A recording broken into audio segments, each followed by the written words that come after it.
ಶಿಕ್ಷಕರು ಕೇವಲ ಶಾಲೆ ಅಲ್ಲ, ಸರ್ವ ಸಮಾಜದ ರಾಯಭಾರಿಗಳು. ರಾಯಭಾರಿ ಅಂದ್ರೇನು? ಅದರಲ್ಲೂ ನಾವು ಅಂದ್ರೆ ಶಿಕ್ಷಕರು ಯಾವ ರಾಯಭಾರಿ? ಸಮಾಜದ ರಾಯಭಾರಿ, ಅಂಬಾಸಡರ್. ನೀವು ಅಂದ್ರೆ ಒಬ್ಬ ಶಿಕ್ಷಕ ಆದಂಥವನು ಸಮಾಜವನ್ನ ಪ್ರತಿನಿಧಿಸಬೇಕು. ಸಮಾಜದಲ್ಲಿ ಎಂಥ ಮಕ್ಕಳನ್ನ ನಾವು ಕೊಡಬೇಕು ಅನ್ನೋದು ಒಬ್ಬ ಶಿಕ್ಷಕನಿಗೆ ಗೊತ್ತಿರಬೇಕು. ಅದಕ್ಕೆ ಇಲ್ಲಿ ಶಿಕ್ಷಕರು ಕೇವಲ ಶಾಲೆ ಅಲ್ಲ. ಅಂದರೆ ನಾವು ಶಾಲೆ ಆಯಿತು, ಸಿಲೆಬಸ್ ಆಯಿತು, ಕರಿಕ್ಯುಲಮು, ಪಾಠ ಅಷ್ಟೇ ಕಲಿಸ್ತೀನಿ, ನೋ.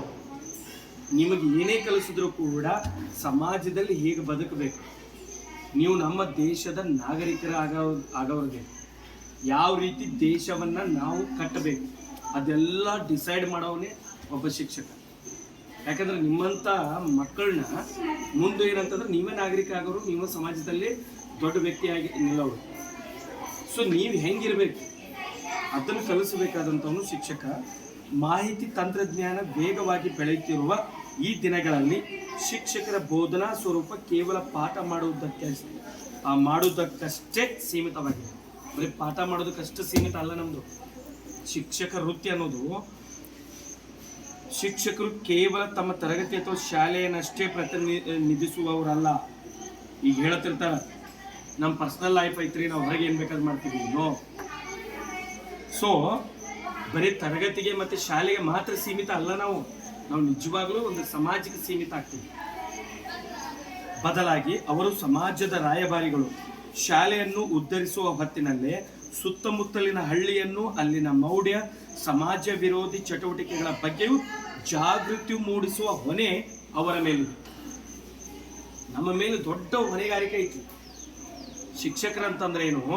ಇಡೀ ದೇಶದ ಅಭಿವೃದ್ಧಿ ತಗೊಂಡು ಬರೋದು ಅವ್ರ ಕೈಯಾಗಿದೆ. ಅದಕ್ಕೆ to my countrymen Abdul Kalam ಬರೆದಿರುವಂಥ ಲೆಸನ್ ಅದು ಆಟೋಬಯೋಗ್ರಫಿ ಒಳಗೆ ಐತಿ. ಒಬ್ಬ ಶಿಕ್ಷಕ ಮತ್ತು ವಿದ್ಯಾರ್ಥಿ ಮನಸ್ಸು ಮಾಡ್ದ ಅಂತಂದ್ರೆ ದೇಶ ಆಟೋಮೆಟಿಕ್ ಆಗಿ ಉದ್ಧಾರ ಆಗುತ್ತೆ ಅಂತ. ಸೊ ಭಾಳ ದೊಡ್ಡ ಜವಾಬ್ದಾರಿ ಯಾರ್ದಂತಂದ್ರೆ ಶಿಕ್ಷಕರು. ಇದ್ರಲ್ಲಿ ನಮಗೆ ಆತ್ಮತೃಪ್ತಿ ಅನ್ಸುತ್ತೈತಿ ಅಂದ್ರೆ ನಾವು ಹೇಳಿದ್ರೆ ನೀವು ಅದನ್ನ ಪಾಲಿಸಿದ್ರಿ ಅಂತಂದ್ರೆ ನಮಗೆ ಆತ್ಮತೃಪ್ತಿ. ಈಗ ನಾವು ಅದು ಸ್ವಚ್ಛ ಮಾಡ್ರಿಪ್ಪ ಅಂತ ಹೇಳಿದ್ವಿ, ಮಾಡಿಬಿಟ್ರಿ, ಖುಷಿ ಆಗುತ್ತೆ. ಹೋಮ್ವರ್ಕ್ ಮಾಡ್ರಿ ಅಂತ ಹೇಳ್ತೀವಿ, ಹೋಮ್ವರ್ಕ್ ಮಾಡಿದ್ರಿ, ಖುಷಿ ಆಗುತ್ತೆ. ನೀಟಾಗಿ ಕಲೀರಿ ಅಂತ ಹೇಳಿರ್ತೀವಿ, ಕಲಿತ್ರ ಚೆನ್ನಾಗಿರುತ್ತೆ. ಈಗ ಕೂದಲ ಅತಿಯಾಗಿ ಈಗ ಈ ರೀತಿ ಕಟಿಂಗ್ ಮಾಡ್ಕೊರಿಪ್ಪ ಅಂತಂದಾಗ ಓಕೆ ಸರ್ ಇಷ್ಟ ಅಂದ್ರಿ ಅಂತಂದ್ರೆ ನಮ್ಗೆ ಖುಷಿ ಆಗುತ್ತೆ. ಶಿಸ್ತಿನಿಂದ ಇದ್ರಿ ಅಂತಂದ್ರೆ ನಮಗೆ ನೆಮ್ಮದಿ, ಅದೇ ನಮಗೆ ಹೆಮ್ಮೆ.